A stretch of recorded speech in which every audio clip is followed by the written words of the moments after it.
अस्सलामु अलैकुम वरहमतुल्लाहि वबरकातुहू। ये आखिरी आशरा चल रहा है और शब कद्र की फजीलत चूँकि बहुत ज़्यादा है, 1000 महीनों से भी अफजल है इस रात में इबादत करना।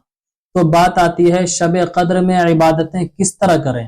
तो आज मैं आपको नबी करीम सल्लल्लाहु अलैहि वसल्लम का तरीक़ा बताने जा रहा हूँ कि आप सल्लल्लाहु अलैहि वसल्लम शब कद्र में किस तरह इबादतें किया करते थे।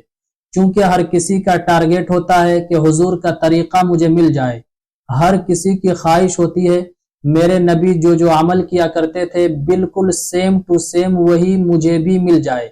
तो आइए नबी का तरीक़ा बताता हूँ। देखिए अहादीस में जो आता है वो ये है कि मेरे नबी शब कद्र में कुरान करीम की तिलावत भी किया करते थे, नफिल नमाजें भी पढ़ा करते थे और इस्तिग़फ़ार भी किया करते थे और फिर दुआएं भी मांगा करते थे।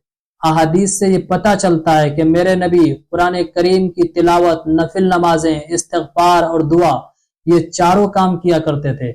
इसलिए अब हम लोगों को भी चाहिए कि हम भी नबी के तरीक़े पर चलें। जिस तरह नबी ने इबादतें की हैं उसी तरह हम भी करें। पहले जब पता नहीं था तो ये ख्वाहिश हो रही थी कि हम नबी के तरीक़े पर अपने आप को कुर्बान कर देंगे, जिस तरह नबी ने इबादतें की है उसी तरह हम भी करेंगे। तो अब हमें पता चल गया कि मेरे नबी किस तरह इबादतें किया करते थे, तो हमें भी बिल्कुल सेम टू सेम उसी तरह करना है। कुरान करीम की तिलावत भी कुछ देर करें, कुछ टाइम नफिल नमाज भी पढ़ें, कुछ टाइम इस्तिग़फ़ार भी कसरत से पढ़ें, फिर कुछ टाइम दुआ भी मांगे। अब अगर कोई चाहे तो पूरी रात इबादत करे, कोई चाहे तो पूरी रात इबादत न करे, थोड़ी सी इबादत करे फिर सो जाए। कोई पूरी रात इबादत नहीं कर सकता है, जितनी ताकत रखता है, जितनी देर कर सकता है उतनी देर इबादत करे।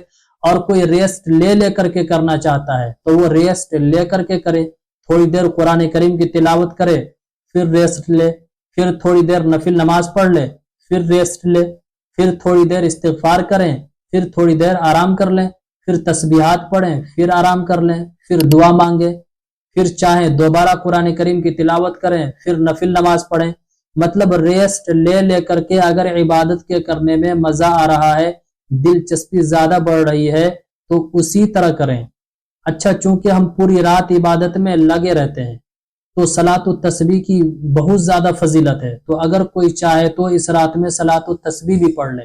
अब सलातो तस्बीह पढ़ने के क्या तरीके हैं वो आप देख लें। मैंने इसके ऊपर वीडियो बाज़ाब्ता तौर पर क्लिप बनवाई हुई है, लिंक इंशाल्लाह डिस्क्रिप्शन में डलवा दूंगा।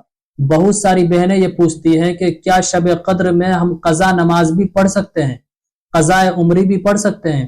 तो मेरी बहनों बिल्कुल आप पढ़ सकती हैं। नेकी के जितने भी काम हैं वो सारे काम इख्तियार कर सकते हैं। नफिल नमाजें पढ़ें, अगर उस दिन की नमाज छूट गई है वो नमाज पढ़ें, पिछली नमाज जो आपकी कज़ा हो गई है वो पढ़ना चाहते हैं तो वो पढ़ें, कुरान करीम की तिलावत करें।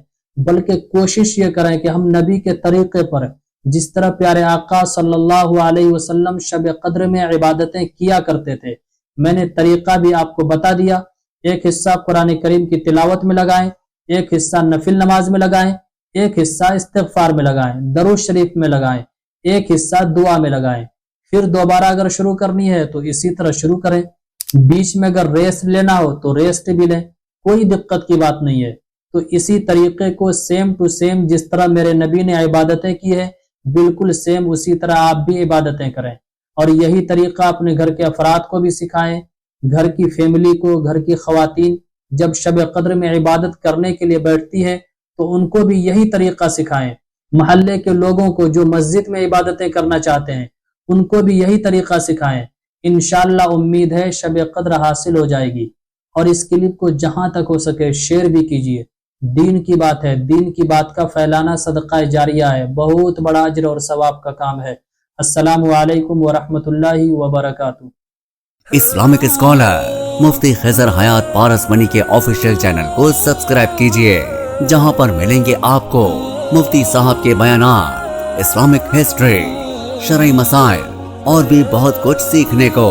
जज़ाकल्लाह।